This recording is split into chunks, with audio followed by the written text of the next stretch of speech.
ഹാരിയസ് കിസാറ്റ് 2024 അവരുടെ കാറ്റ് rank publish ചെയ്തു. അതിനുശേഷം നമ്മൾക്ക് ഇൻസ്ട്രക്ഷൻ തന്നിട്ടുണ്ടായിരുന്നു 10-ാം തീയതി മുതൽ നമ്മൾക്ക് നമ്മുടെ ഓപ്ഷൻ രജിസ്ട്രേഷൻ ചെയ്യാമെന്നുള്ളത്. അപ്പോൾ അതിന് ഇപ്പോൾ നിങ്ങളുടെ പ്രൊഫൈലിൽ ഓപ്ഷൻസ് അവൈലബിൾ ആണ്, നിങ്ങളുടെ ചോയ്സ് അനുസരിച്ചിട്ട് എടുത്തു വെക്കാം. അപ്പോൾ കുറച്ച് ഇൻസ്ട്രക്ഷൻ കിസാറ്റ് അതിൻ്റെ കൂടെ നൽകുന്നുണ്ട്. ആ ഒരു ഇൻസ്ട്രക്ഷൻ എന്തൊക്കെയാണെന്നുള്ളത് നമുക്ക് നോക്കാം. അതിൽ ആദ്യത്തെ കാര്യം നമ്മൾ ഓൾറെഡി പറഞ്ഞ കാര്യമാണ്, നമ്മുടെ മാർക്ക് എൻട്രി. അതിപ്പോൾ ബി.ടെക്കിൻ്റെ ഉണ്ട്, ബി.ലെറ്റും ഉണ്ടല്ലോ. അപ്പോൾ ബി.ടെക്കിൻ്റെ ആകുമ്പോൾ നമ്മളുടെ +2ൻ്റെ മാർക്കാണ്. ബി.ലെറ്റ് ആകുമ്പോൾ ഡിപ്ലോമയാണോ ഡിഗ്രി ഏതാണോ നിങ്ങളിപ്പോൾ ചെയ്തേക്കുന്നത് അതിൻ്റെ മാർക്കാണ് കൊടുക്കുന്നത്. അപ്പോൾ ഈ ഒരു മാർക്ക് നമ്മുടെ റാങ്ക് ലിസ്റ്റിനെ ഇനി കൂടുതലായിട്ട് ഒന്നും പറ്റാനില്ല, അല്ലെങ്കിൽ റാങ്ക് ലിസ്റ്റിൽ വ്യത്യാസം വരാനോ അങ്ങനെയുള്ള കാര്യങ്ങളൊന്നുമില്ല. പക്ഷേ നമ്മളുടെ എലിജിബിലിറ്റി ക്രൈറ്റീരിയ നോക്കാൻ വേണ്ടിയാണ്. അതുകൊണ്ട് തന്നെ നിങ്ങളിപ്പോൾ റാങ്ക് ലിസ്റ്റിൽ വലിയ വ്യത്യാസമൊന്നുമില്ലല്ലോ എന്ന് വെച്ചിട്ട് കെയർലെസ് ആയിട്ട് കൊടുക്കരുത്. നിങ്ങളുടെ മാർക്ക് എങ്ങനെയാണോ സർട്ടിഫിക്കറ്റിലുള്ളത് അതുപോലെ തന്നെ കൊടുക്കാം. പിന്നെ നമ്മുടെ ഓപ്ഷൻ രജിസ്റ്റർ ചെയ്യാന്നുള്ളതാണ്. കറക്റ്റ് ഇൻസ്ട്രക്ഷനൊക്കെ നമ്മൾ തന്നിട്ടുണ്ട്. അതിൽ കാണുന്ന ഓപ്ഷൻസ് നിങ്ങളുടെ ചോയ്സ് അനുസരിച്ചിട്ട് ആദ്യം വേണ്ടത് എടുത്ത് വെക്കാം. വീണ്ടും ഓർപ്പിക്കുകയാണ്, ഒരു ഓപ്ഷൻ കിട്ടിയിട്ട് നിങ്ങൾക്ക് അലോട്ട്മെൻറ്റ് കിട്ടിയിട്ട് നിങ്ങൾ ഫീസ് അടച്ചില്ലെങ്കിൽ നിങ്ങൾ ഫസ്റ്റ് കിട്ടിയ ആ ഒരു അലോട്ട്മെൻ്റ് ആണെങ്കിൽ സെക്കൻഡിൽ പരിഗണിക്കില്ല, സെക്കൻഡിലാണെങ്കിൽ തേർഡിൽ, പിന്നെ ഫീസ് അടച്ചില്ലെങ്കിൽ ഫീസ് അടച്ചില്ലെങ്കിൽ പരിഗണിക്കില്ല. സോ നിങ്ങൾക്ക് ആവശ്യമുള്ള ഓപ്ഷൻസ് കൊടുക്കുക. അതുകൂടെ ആവശ്യമുള്ള എന്നുള്ളൊരു വാക്ക് ഒന്നും കൂടി ഊന്നി പറയുകയാണ്. ആവശ്യമുള്ള ഓപ്ഷൻസ് കൊടുക്കുക, പക്ഷേ ആവശ്യമുള്ളത് കൊടുക്കുകയും വേണം കേട്ടോ. അപ്പോൾ അതൊന്ന് ശ്രദ്ധിക്കാം. ഞാൻ നേരത്തെ പറഞ്ഞു, നമ്മൾക്ക് ഓരോ കോഴ്സിനും മിക്ക കോഴ്സുകളും 2 ക്യാമ്പസിലുണ്ട്. അപ്പോൾ നിങ്ങൾക്ക് മിക്ക കോഴ്സുകൾക്കും 4 ചോയ്സ് ഉണ്ടാവും. മിക്ക പ്രോഗ്രാമും ഇപ്പോൾ CS ആണെങ്കിലും EC ആണെങ്കിലും EEE ആണെങ്കിലും ഒക്കെ ഓരോന്നിനും 4 ചോയ്സ് ഉണ്ടാവും. അതായത് state merit SOE school of engineering Thrikkakara, പിന്നെ സ്റ്റേറ്റ് മെറിറ്റ് കുസക്ക് കുട്ടനാടുള്ള ക്യാമ്പസ്, പിന്നെ ഓൾ ഇന്ത്യ മെറിറ്റ് നമ്മുടെ SOE, പിന്നെ കുട്ടനാടുള്ള ഓൾ ഇന്ത്യ മെറിറ്റ്. അപ്പോൾ നിങ്ങൾക്ക് ഏതാണോ വേണ്ടത്, ചില കോഴ്സുകൾ ഓൾ ഇന്ത്യ മെറിറ്റ് ആണെങ്കിലും കുഴപ്പമില്ല എന്നുണ്ടെങ്കിൽ അത് വെക്കാം. അല്ല എനിക്ക് സ്റ്റേറ്റ് മെറിറ്റ് മാത്രം മതി, സ്റ്റേറ്റ് മെറിറ്റിൻ്റെ പ്രത്യേകത ഫീസ് കുറവാണെന്നുള്ളത് തന്നെയാണ്. അപ്പോൾ അതൊക്കെ ഞാൻ ഡീറ്റെയിൽ ആയിട്ട് പറഞ്ഞിട്ടുണ്ട്. നിങ്ങൾക്ക് വീഡിയോ നോക്കിയാൽ മനസ്സിലാവും. അത് അനുസരിച്ചിട്ട് കൊടുക്കുക കേട്ടോ. ചോയ്സ് കൊടുക്കുമ്പോൾ എപ്പോഴും ഒന്ന് ശ്രദ്ധിക്കുക എന്താണ് കൊടുക്കുന്നത്. ഞാൻ നേരത്തെ പറഞ്ഞ പോലെ ഫോണിൽ കൊടുക്കുന്നതിന് കുഴപ്പമില്ല, ലോഗിൻ ചെയ്യണതിന് മുമ്പ് ഡെസ്ക്ടോപ്പ് സൈറ്റിലേക്ക് മാറ്റിയിട്ടിട്ട് കൊടുത്താൽ മതി. പക്ഷേ ശ്രദ്ധിച്ച് കൊടുക്കണം. നമ്മളത് എല്ലാ ഓപ്ഷൻസും അതിൽ വന്നിട്ടുണ്ട്, നമ്മളെല്ലാം ആഡാക്കിയിട്ടുണ്ട് എന്നൊക്കെ ഉറപ്പാക്കണം കേട്ടോ. പിന്നെ നമ്മുടെ ഓപ്ഷൻ രജിസ്റ്റർ ചെയ്ത് കഴിയുമ്പോൾ ഒരു PDF ആയിട്ട് ആ ഒരു നമ്മൾ ചെയ്തതൊന്ന് ഡൗൺലോഡ് ചെയ്തിട്ടേക്കാം. അപ്പോൾ നമുക്ക് ഫർദർ അല്ലെങ്കിൽ ഫ്യൂച്ചർ റെഫറൻസിനൊക്കെ ആയിട്ട് ഉപയോഗിക്കാൻ പറ്റും. അപ്പോൾ നമ്മുടെ ഇൻസ്ട്രക്ഷൻ ഒന്ന് നോക്കാം. നമുക്കറിയാവുന്ന കാര്യം തന്നെയാണ് ഫസ്റ്റ് ഇൻസ്ട്രക്ഷൻ വന്നേക്കുന്നത്. നമ്മൾ എഴുതിയ ആ ഒരു കാറ്റ് റാങ്കിൻ്റെ ബേസിലാണ്, അല്ലെങ്കിൽ കാറ്റ് എൻട്രൻസിൻ്റെ ബേസിലാണ് ഈ ഒരു റാങ്ക് ലിസ്റ്റ് വന്നേക്കുന്നത് എന്നുള്ളതാണ്.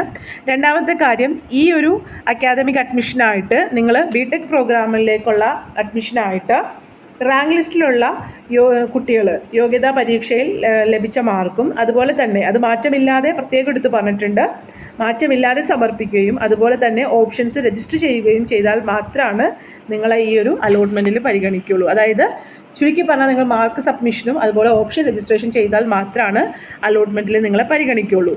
ഇനി നിങ്ങൾ ലോഗിൻ ചെയ്തിട്ടുണ്ടെങ്കിൽ, നിങ്ങളുടെ കാൻഡിഡേറ്റ് ലോഗിൻ ചെയ്ത് കഴിയുമ്പോൾ അവിടെ NCL അല്ലെങ്കിൽ നോൺ ക്രിമിനൽ അപ്ഡേഷൻ കാണാൻ പറ്റും. അങ്ങനെ ആവശ്യമുള്ളവർ അത് വായിച്ചു നോക്കി മനസ്സിലാക്കിയിട്ട് എന്താണോ അത് കൊടുക്കുക കേട്ടോ. ഇനി നിങ്ങൾക്ക് ഓപ്ഷൻസ് രജിസ്റ്റർ ചെയ്യാം. നമുക്കിപ്പോൾ നിലവിൽ ലാസ്റ്റ് ഡേറ്റ് വന്നേക്കുന്നത് 25/6 ആണല്ലോ. 25/6 വരെ നിങ്ങൾക്ക് ഓപ്ഷൻസ് മോഡിഫൈ ചെയ്യാം. ഇപ്പോൾ നിങ്ങൾ ഓൾറെഡി ഓപ്ഷൻ വെച്ചവരാണ്, കുറച്ച് കഴിഞ്ഞപ്പോൾ തോന്നുവാണ് എനിക്ക് ഏതെങ്കിലും ഒരു കോഴ്സ് ഇന്നത് മതിയായിരുന്നു അല്ലെങ്കിൽ ഇന്നത് വേണ്ടായിരുന്നു എന്നൊക്കെ തോന്നിയിട്ടുണ്ടെങ്കിൽ നിങ്ങൾക്ക് അത് മോഡിഫൈ ചെയ്യാം. ഒരു കാര്യം ഓർക്കുക, ഈ കിസാറ്റിന് ഈ ഓപ്ഷൻ രജിസ്റ്റർ ചെയ്യുമ്പോൾ ആദ്യം തന്നെ നിങ്ങൾ എല്ലാം ചെയ്യണം. കാരണം ഫസ്റ്റ് അലോട്ട്മെൻറ്റ് വന്നു കഴിഞ്ഞാൽ ഒരു പക്ഷേ നിങ്ങൾക്ക് ചിലപ്പോൾ ഓപ്ഷൻ റീഅറേഞ്ച് ചെയ്യാനൊരു സാധ്യതയുണ്ടാവും. പക്ഷേ പുതിയതായിട്ട് ഏതെങ്കിലും ക്യാമ്പസോ അല്ലെങ്കിൽ കോഴ്സോ ആഡ് ചെയ്ത് വെക്കാൻ പറ്റില്ല. ഇപ്പം കാണുന്ന ഇത് ഇപ്പം എടുത്ത് വെക്കുന്നതല്ലാതെ പിന്നീട് അത് കാണിക്കില്ല. നിങ്ങൾ വച്ചതല്ലാതെ നമുക്ക് പിന്നെ നമ്മുടെ പ്രൊഫൈലിൽ കാണിക്കില്ല അലോട്ട്മെൻറ്റ് വന്നു കഴിഞ്ഞിട്ടുണ്ടെങ്കിൽ. അപ്പോൾ അതുകൊണ്ട് തന്നെ ആവശ്യമുള്ളത് വെക്കുക. ഒന്നും കൂടി എടുത്ത് പറയുന്നു, ആവശ്യമുള്ളത് വെക്കുക. പക്ഷേ നിങ്ങൾ പോകുന്ന ഉറപ്പുള്ളത് തന്നെ ആയിരിക്കണം ആ വെക്കുന്നത് കേട്ടോ. ഇനി അപ്പോൾ നമ്മളിവിടെ പറഞ്ഞ ഈ 4ാമത്തെ ഇൻസ്ട്രക്ഷൻ എന്ന് പറഞ്ഞാൽ നിങ്ങൾക്ക് ലാസ്റ്റ് ഡേറ്റ് വരെ നിങ്ങളുടെ ഓപ്ഷൻസ് മോഡിഫൈ ചെയ്യാനായിട്ട് സമ്മതിക്കും. പക്ഷേ ആ ലാസ്റ്റ് ടൈം എന്ന് പറയുന്നത് ഇപ്പോൾ മിഡ്നൈറ്റ് ആയിരിക്കും മിക്കവാറും. ഇവിടെ ഇപ്പോൾ മെൻഷൻ ചെയ്തിട്ടില്ല, 25-ാം തീയതി മിഡ്നൈറ്റ് വരെ എന്നുള്ളതാണ് സാധാരണ. അപ്പോൾ ആ ഒരു ടൈം എന്ന് പറയുന്നത് നിങ്ങളുടെ ടൈമല്ല, കിസാറ്റിൻ്റെ ഡേറ്റാബേസിൽ ഏതാണോ സമയം ആ ഒരു ടൈം ആയിരിക്കും എന്നുള്ളത് ഓർക്കുക. അപ്പോൾ എങ്ങനെയാണോ നമ്മളുടെ ഓപ്ഷൻ ഇരിക്കുന്നത് അത് അനുസരിച്ചിട്ടായിരിക്കും നിങ്ങൾക്ക് അലോട്ട്മെൻറ്റ് വരുന്നത് കേട്ടോ. ഇനി മറ്റൊരു കാര്യം എന്ന് പറഞ്ഞേക്കുന്നത് നമ്മുടെ ഓപ്ഷൻ രജിസ്റ്റർ ചെയ്ത് അതുപോലെ അല്ലെങ്കിൽ റീഅറേഞ്ച് ചെയ്ത് നമുക്കൊരു അലോട്ട്മെൻറ്റ് കിട്ടിയാൽ പോലും നമ്മൾ അഡ്മിഷൻ ഉറപ്പായി എന്ന് നിങ്ങൾ കരുതരുത്. നമ്മുടെ എലിജിബിലിറ്റി ക്രൈറ്റീരിയ, അതായത് ഓരോ കോഴ്സിനും എന്താണ് എലിജിബിലിറ്റി എന്നുള്ളത്, ഇത്ര % ഓഫ് മാർക്ക് വേണം എന്നൊക്കെ ഉണ്ടല്ലോ, അതൊക്കെ നമ്മുടെ പ്രോസ്പെക്ടസിൽ പറഞ്ഞിട്ടുണ്ട്.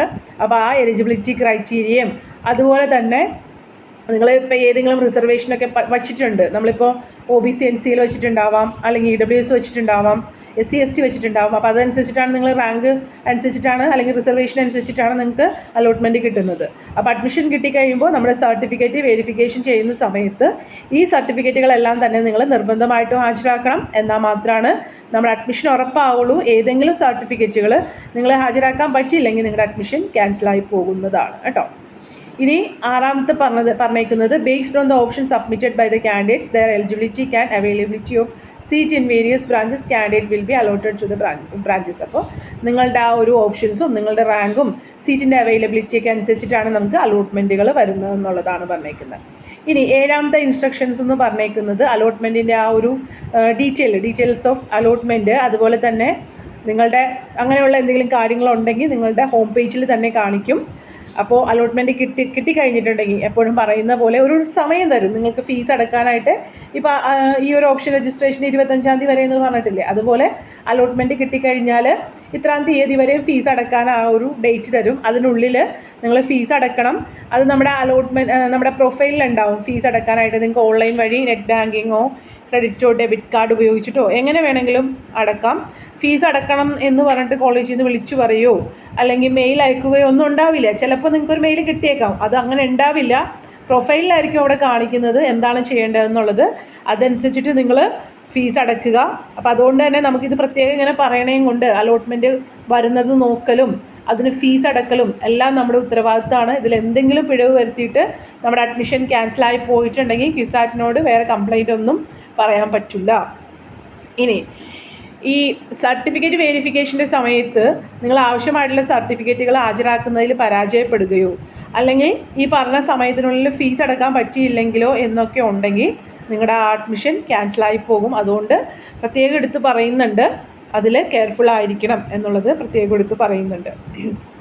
ഇനി ഒൻപതാമത്തെ കാര്യം, the verification of the eligibility of candidate for admission to a programme is done by university only after the allotment of seat to the candidate based on her options. അതായത് ഞാൻ നേരത്തെ പറഞ്ഞ ഒരു കാര്യം തന്നെയാണ്. കീമിലൊക്കെ ആണെങ്കിൽ നമ്മുടെ സർട്ടിഫിക്കറ്റ് ഒക്കെ വെരിഫൈ ചെയ്തതിന് ശേഷമാണ് നമുക്കൊരു റിസർവേഷൻ തരുന്നത്. പക്ഷേ ഇത് നമ്മൾ പറഞ്ഞത് വിശ്വസിച്ചിട്ട് നമുക്ക് അലോട്ട് ചെയ്ത് തരുവാണ് ചെയ്യേണ്ടത്. അപ്പോൾ നമ്മുടെ ആ ഒരു സർട്ടിഫിക്കറ്റ് വെരിഫിക്കേഷന് ശേഷം മാത്രമാണ് നമ്മുടെ അഡ്മിഷൻ ഉറപ്പാകുള്ളൂ എന്നുള്ള കാര്യം വീണ്ടും വീണ്ടും എടുത്ത് പറയുകയാണ്. അതിൽ യൂണിവേഴ്സിറ്റിക്ക് ഒരു ഉത്തരവാദിത്വം ഇല്ല, നിങ്ങളുടെ കുഴപ്പമാണ്. നിങ്ങൾ സർട്ടിഫിക്കറ്റ് ഹാജരാക്കാതിരിക്കുകയോ അഡ്മിഷൻ ക്യാൻസൽ ആവുകയൊക്കെ ചെയ്തിട്ടുണ്ടെങ്കിൽ അതിൽ യൂണിവേഴ്സിറ്റിക്ക് വേറെ പ്രത്യേകിച്ച് റോളൊന്നുമില്ല എന്നുള്ള കാര്യമാണ് പറയുന്നത്. ഇനി 10th എന്ന് പറയുന്നത് students who successfully complete the allotment process and join for the programme should reported as per instruction published in the website. അപ്പോൾ നിങ്ങൾക്ക് ഒരു അലോട്ട്മെൻറ്റ് കിട്ടിക്കഴിഞ്ഞു, ഫീസ് അടച്ച ഒരാളാണെങ്കിലും വെബ്സൈറ്റ് റെഗുലറായിട്ട് ചെക്ക് ചെയ്യണം. നിങ്ങളുടെ പ്രൊഫൈൽ നോക്കണം. പിന്നെ മെയിലും ചിലപ്പോൾ ഒന്ന് ചെക്ക് ചെയ്യേണ്ടതായിട്ടൊക്കെ വരും. എന്തെങ്കിലും ഇൻസ്ട്രക്ഷൻ അതിലേക്ക് വന്നേക്കാം. വെബ്സൈറ്റ് നിർബന്ധമായിട്ടും റെഗുലറായിട്ട് ചെക്ക് ചെയ്യാന്നുള്ള കാര്യം പറയുന്നുണ്ട്. പിന്നെ മറ്റൊരു കാര്യം പറയുന്നത് നിങ്ങളുടെ ആ ഒരു പാസ്വേഡ് കോൺഫിഡൻഷ്യലാണ്. So take care of it എന്നുള്ളതാണ്. നിങ്ങൾ പുറത്തൊക്കെ പോയിട്ടാണ് അക്ഷയയിലോ അതുപോലെ തന്നെ കഫേയിലോ ഒക്കെ പോയിട്ടാണ് നിങ്ങൾ ചെയ്യണമെങ്കിൽ നിർബന്ധമായിട്ടും ലോഗ് ഔട്ട് ചെയ്യുക. നിങ്ങളുടെ ഫോണിലും നിങ്ങളുടെ വീട്ടിലുള്ള ഇതാണെങ്കിൽ അത്ര പ്രശ്നം വരുന്നില്ല, പുറത്താണെങ്കിൽ നിർബന്ധമായിട്ടും ലോഗ് ഔട്ട് ചെയ്യുക. അപ്പോൾ ലാസ്റ്റ് ഡേറ്റ് എന്ന് പറയുന്നത് അല്ലെങ്കിൽ ലാസ്റ്റ് ആ ഒരു ടൈം എന്ന് പറയുന്നത് 25-ാം തീയതി 12 മണി വരെയാണ്. അപ്പോൾ ഈ ഒരു ടൈമാണ് പറയുന്നത്. നമ്മുടെ 12 മണി, നമ്മുടെ വാച്ചിലെ 12 മണിയല്ല, ക്യുസാറ്റിലിൻ്റെ ഡേറ്റാ ബേസിൽ 12 മണി എപ്പോഴാണോ ആ ഒരു രീതിയിലായിരിക്കും ഓപ്ഷൻ ഇരിക്കുന്നത്. ആ ഒരു ടൈമിൽ എങ്ങനെയാണോ അങ്ങനെയായിരിക്കും. അതിൽ കൂടുതൽ വരെയൊന്നും ആവേണ്ട ആവശ്യമില്ല കേട്ടോ. അത് നിങ്ങൾ ഓപ്ഷൻസ് എടുത്തിട്ട് അതിൽ കുറച്ച് കാര്യങ്ങൾ പറയുന്നുണ്ട്, അതുപോലെ ഒന്ന് ചെയ്ത് വെച്ചാൽ മതി, വേറെ കുഴപ്പമൊന്നുമില്ല. അപ്പോൾ എങ്ങനെയാണ് ഓപ്ഷൻ രജിസ്ട്രേഷൻ ചെയ്യുന്നതെന്നുള്ള കാര്യം പറയുന്നുണ്ട്. While logging into the profile, candidates who have not yet updated NCL status will be given a one-time chance to update the same. അതായത് അങ്ങനെ ചെയ്യാത്തവരുണ്ടല്ലോ, NCL അപ്ഡേഷൻ ഓൾറെഡി എനിക്ക് തോന്നുന്നു റിസൾട്ട് വന്നപ്പോൾ തന്നിട്ടുണ്ടായിരുന്നു. അപ്പോൾ അങ്ങനെ ചെയ്യാത്തവർ നിങ്ങൾക്ക് വേണമെങ്കിൽ ഇനി അപ്ഡേറ്റ് ചെയ്യാൻ സമയമുണ്ട്. അപ്പോൾ അത് NCL അപ്ഡേഷൻ കൊടുക്കുക കേട്ടോ. പിന്നെ candidate advised to set a clear idea about the different program offer at QSAT before option registration. അപ്പോൾ ഞാൻ നേരത്തെ പറഞ്ഞ പോലെ നമ്മളുടെ പ്രോസ്പെക്ടസിലുണ്ട്, വെബ്സൈറ്റിലുണ്ട് കോഴ്സുകളും ഫീസും അതുപോലെ തന്നെ ഏതൊക്കെ ക്യാമ്പസാണ് ഓഫർ ചെയ്യണമെന്നും ഒക്കെ ഉണ്ട്. അപ്പോൾ അതൊക്കെ നിങ്ങൾ പരിചിതമായതിന് ശേഷം 25-ാം തീയതി വരെ സമയമുണ്ട് എന്ന് പറഞ്ഞാൽ 25-ാം തീയതിയിലേക്ക് പോകണം എന്നല്ല പറഞ്ഞത്. അപ്പോൾ ആ ഒരു കറക്റ്റായിട്ട് തന്നെ ഓപ്ഷൻസ് നിങ്ങൾ നോക്കിയിട്ട് മാത്രം ചെയ്താൽ മതി. ഇന്ന് തന്നെ ഒന്നും ചെയ്യേണ്ട ആവശ്യമില്ല. നല്ലൊരു ഐഡിയ ഒക്കെ ആയിട്ടുണ്ടെങ്കിൽ ചെയ്യാം, കുഴപ്പമില്ല. അല്ലെങ്കിൽ നിങ്ങൾ നല്ല രീതിയിൽ അതൊക്കെ ഒന്ന് വർക്ക് ചെയ്തിട്ട് ഓപ്ഷൻസ് കൊടുക്കുക. ഇത് ക്യുസാറ്റ് എന്താന്ന് പറഞ്ഞിട്ടുണ്ടെങ്കിൽ 2 ക്യാമ്പസ് ഉള്ളൂ, നിങ്ങൾ കുറച്ച് കോഴ്സുകളും. പക്ഷേ നിങ്ങൾ കീമിൽ ചെയ്യുമ്പോൾ കുറച്ച് അധികം വർക്ക് ചെയ്തിട്ട് വേണം കേട്ടോ കൊടുക്കാനായിട്ട്. അത് പ്രത്യേകം ഓർപ്പിക്കുകയാണ്. BLETലെ കുട്ടികളാണെങ്കിലും LBSൻ്റെ ഇതിൽ ചെയ്യുമ്പോൾ നല്ലപോലെ ആലോചിച്ചിട്ട് ഒക്കെ കുറേ കോളേജുകളും കോഴ്സുകളൊക്കെ വരുന്ന ഒരു ഇതാണ്. അപ്പോൾ അതുകൊണ്ട് തന്നെ അത് നന്നായിട്ട് ശ്രദ്ധിച്ച് ചെയ്യുക. ക്യുസാറ്റ് എന്താ പറഞ്ഞാൽ എന്നാൽ എടുത്തെടുത്ത് പറയാത്തത് കാരണം 2 ക്യാമ്പസ് ഉള്ളൂ, പ്രോഗ്രാംസുകൾ ഇത്രേ ഉള്ളൂ, വ്യക്തമായിട്ട് അതിൽ കാണിച്ചിട്ടുണ്ട്. നിങ്ങൾക്ക് ഈസി ആയിട്ടൊന്ന് ശ്രദ്ധിച്ച് ചെയ്യാവുന്നതുള്ളൂ. എന്നിട്ട് തന്നെ ക്യുസാറ്റ് ഇത്രയും അഡ്വൈസും കാര്യങ്ങളൊക്കെ തരുന്നുണ്ട്. സോ അത് കെയർഫുള്ളായിട്ട് ചെയ്യാം. ഇനി in order to register option candidate should login to their home page using their user ID and password. അപ്പോൾ നിങ്ങൾ IDയും പാസ്വേഡും ഉപയോഗിച്ചിട്ട് ലോഗിൻ ചെയ്യുക. അതുപോലെ തന്നെ അതിലൊരു ലിങ്ക് തന്നിട്ടുണ്ടാവും, option registration, proceed to option registration എന്നുള്ള ആ ലിങ്കിൽ ക്ലിക്ക് ചെയ്യാം. എന്നിട്ട് അവിടെ നിങ്ങൾക്ക് മാർക്ക് എൻട്രി എന്ന് പറയുന്ന ഒരു ടാബ് ഉണ്ടാവും. ഒന്നുകൂടി പറയുവാണ്, ഫോണിലാണെങ്കിൽ ഡെസ്ക്ടോപ്പ് സൈറ്റിലേക്ക് മാറ്റിയിടുക, അല്ലെങ്കിൽ ചിലപ്പോൾ ഈ പറയുന്ന ടാബൊന്നും അവിടെ കാണില്ല കേട്ടോ. അപ്പോൾ അതുകൊണ്ട് തന്നെ ഒന്ന് ഓർക്കുക. അപ്പോൾ മാർക്ക് എൻട്രി കൊടുത്തിട്ട് നിങ്ങളുടെ 12th അല്ലെങ്കിൽ ഇക്വലന്റ് ബോർഡ് ഓഫ് എക്സാമിനേഷൻ കൊടുക്കുക. if mark for 11th and 12th are available, then enter the combined mark of 11th and 12th. അപ്പോൾ നിങ്ങൾക്ക് +1 +2 2 മാർക്ക് നിങ്ങൾക്ക് അവൈലബിൾ ആണെങ്കിൽ 2 കൂടി കമ്പൈൻ ചെയ്തിട്ട് കൊടുക്കാം. ഓക്കെ, അല്ലാത്തവർ 12th മാത്രം കൊടുത്താൽ മതി. പിന്നെ candidate may have to again enter their mark to 12th standard in the respective field providing for the same. അപ്പോൾ ഇപ്പോൾ പറയുന്നതനുസരിച്ചിട്ട് 2 പ്രാവശ്യം നിങ്ങളുടെ അടുത്ത് മാർക്ക് എൻ്റർ ചെയ്യാൻ പറയുന്നുണ്ടെന്ന് തോന്നുന്നു അല്ലേ? അത് നിങ്ങൾ ലോഗിൻ ചെയ്ത് നോക്കുക കേട്ടോ. അങ്ങനെ ഉണ്ടെങ്കിൽ ആ 2 സ്ഥലത്തും മാർക്ക് കൊടുക്കുന്നത് നിങ്ങളുടെ സർട്ടിഫിക്കറ്റ് തന്നെ നോക്കി കൊടുക്കാനായിട്ട് ശ്രദ്ധിക്കുക. നിങ്ങൾ വെറുതെ ഇത് റാങ്ക് ലിസ്റ്റ് ഒന്നും തയ്യാറാക്കുന്നതിനല്ലല്ലോ എന്ന് വിചാരിച്ചിട്ട് വെറുതെ ഈസി മറ്റുള്ള തെറ്റൊന്നും കൊടുക്കരുത്. കറക്റ്റായിട്ടുള്ള മാർക്ക് തന്നെ കൊടുക്കുക. നമ്മൾ വെരിഫിക്കേഷൻ ഉണ്ടാവും, മാർക്ക് തെറ്റാണെങ്കിൽ പിന്നെ അതിൽ കൺഫ്യൂഷൻ ഉണ്ടാവും, അതുകൊണ്ടാണ് പറയുന്നത്. പിന്നെ after submitting mark candidate should proceed to option registration using the options tab can exercise as many option as he or she preferred subject. അത് നമ്മൾ പറഞ്ഞിട്ടുണ്ട്. നിങ്ങളുടെ എലിജിബിലിറ്റി അനുസരിച്ചിട്ട് നിങ്ങൾക്ക് അവിടെ ഓപ്ഷൻസ് കാണിക്കും. അപ്പോൾ നിങ്ങൾക്ക് ആവശ്യമുള്ളത് ഏറ്റവും ആദ്യം വെക്കേണ്ടത് ഏറ്റവും ആദ്യം പഠിക്കാൻ ആഗ്രഹമുള്ള കോഴ്സാണ്. ഒരു കുട്ടിക്ക് ഇലക്ട്രോണിക്സ് ആൻഡ് കമ്മ്യൂണിക്കേഷൻ സ്റ്റേറ്റ് മെറിറ്റാണ് SOE എങ്കിൽ ഏറ്റവും ആഗ്രഹമെങ്കിൽ അതാണ് ഏറ്റവും വെക്കേണ്ടത്.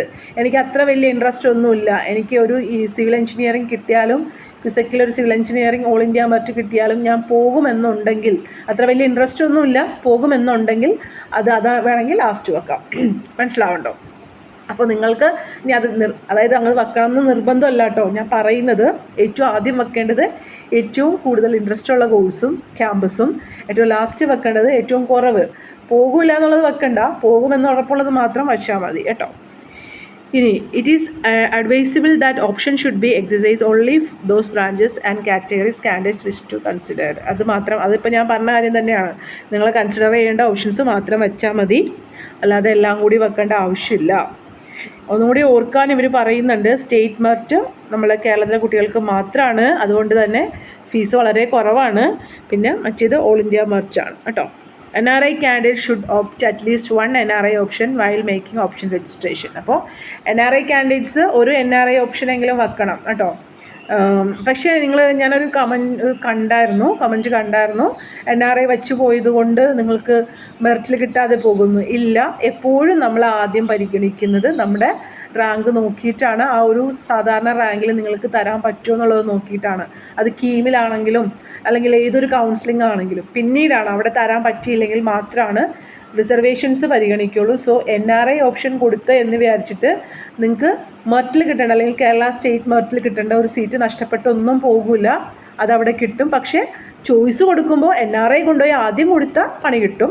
സ്റ്റേറ്റ് മെറിറ്റാണ് നിങ്ങൾക്ക് ഏറ്റവും ആവശ്യമെങ്കിൽ സ്റ്റേറ്റ് മെറിറ്റ് ആദ്യം കൊടുക്കണം കേട്ടോ. അല്ലാതെ NRI ഓപ്ഷൻ കൊടുത്തു എന്ന് വിചാരിച്ചിട്ട് കിട്ടേണ്ടത് കിട്ടാതെ പോകില്ല.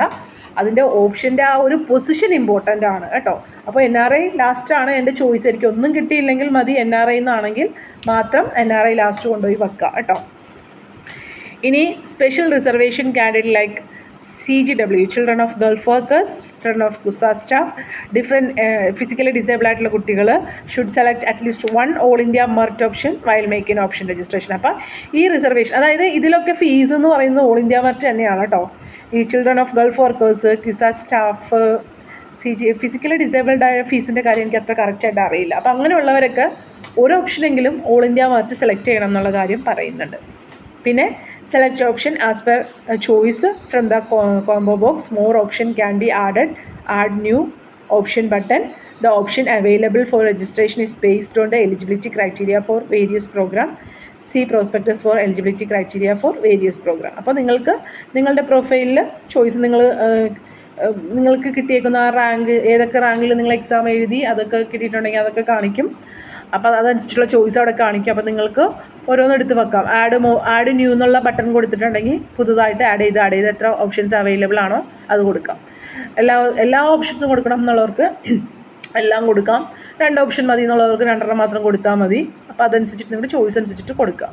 The selected option can be removed using remove button. ഇപ്പോൾ ഒരെണ്ണം കൊടുത്തു കഴിഞ്ഞിട്ട് നിങ്ങൾക്ക് തോന്നുവാണ്, നമ്മൾ നേരത്തെ പറഞ്ഞല്ലോ എഡിറ്റ് ചെയ്യാം എന്നൊക്കെ പറഞ്ഞല്ലോ. അപ്പോൾ വച്ചത് പിന്നെ വേണ്ടെങ്കിൽ റിമൂവ് കൊടുത്താൽ മതി. വീണ്ടും നിങ്ങൾക്ക് അതൊന്ന് പൊസിഷൻ മാറ്റണം എന്നുണ്ടെങ്കിൽ മൂവ് അപ്പ് ആൻഡ് ഡൗൺ എന്നുണ്ട്, അത് കൊടുത്താൽ മതി. പിന്നെ last submit button to get preview of option exercised. നിങ്ങൾ സബ്മിറ്റ് കൊടുത്തിട്ടുണ്ടെങ്കിൽ നമ്മൾ ഓപ്ഷൻ കൊടുത്തതിൻ്റെ ഒരു പ്രിവ്യൂ കാണാൻ പറ്റും. അപ്പോൾ നിങ്ങൾക്ക് ആ ഒരു പ്രിവ്യൂ ഓക്കെ ആണെങ്കിൽ കൺഫേം കൊടുക്കുക കേട്ടോ. Finalised the option registration.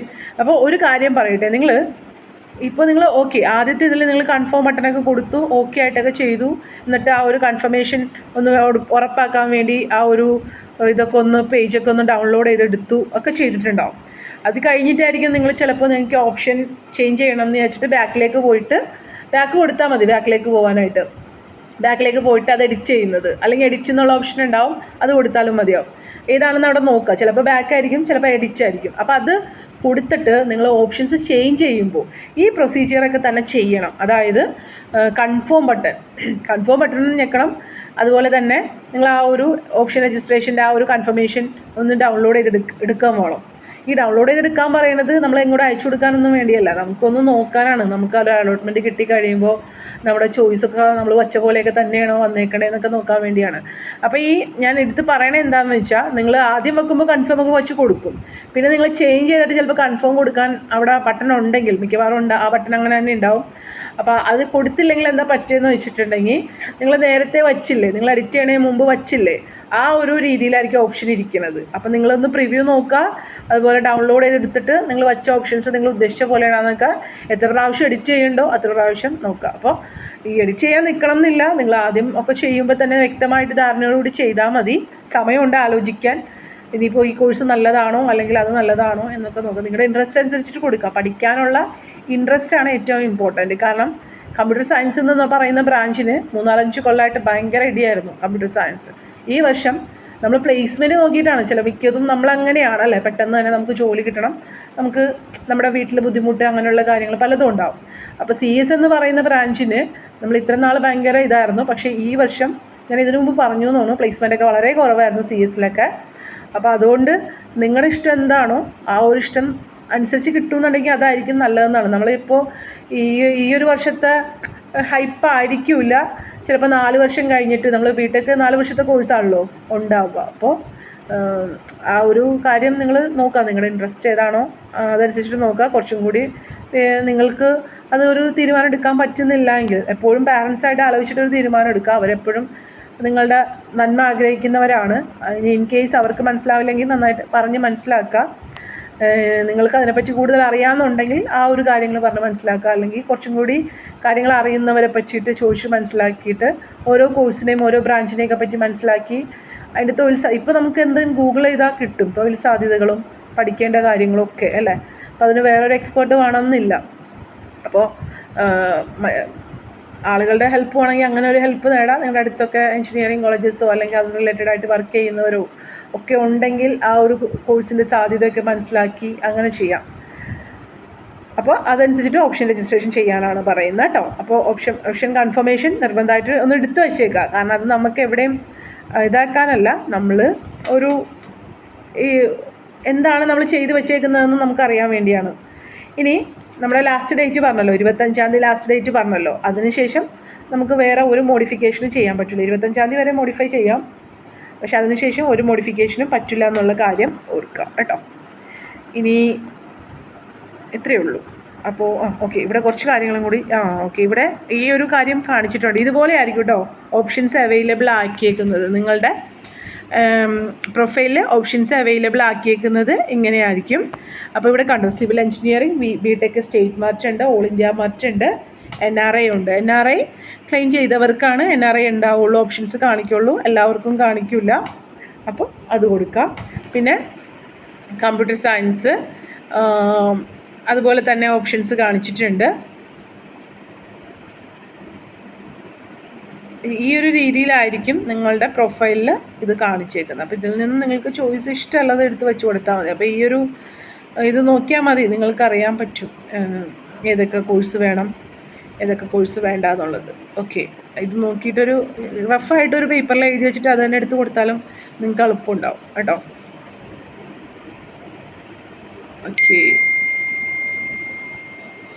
take care. Thank you.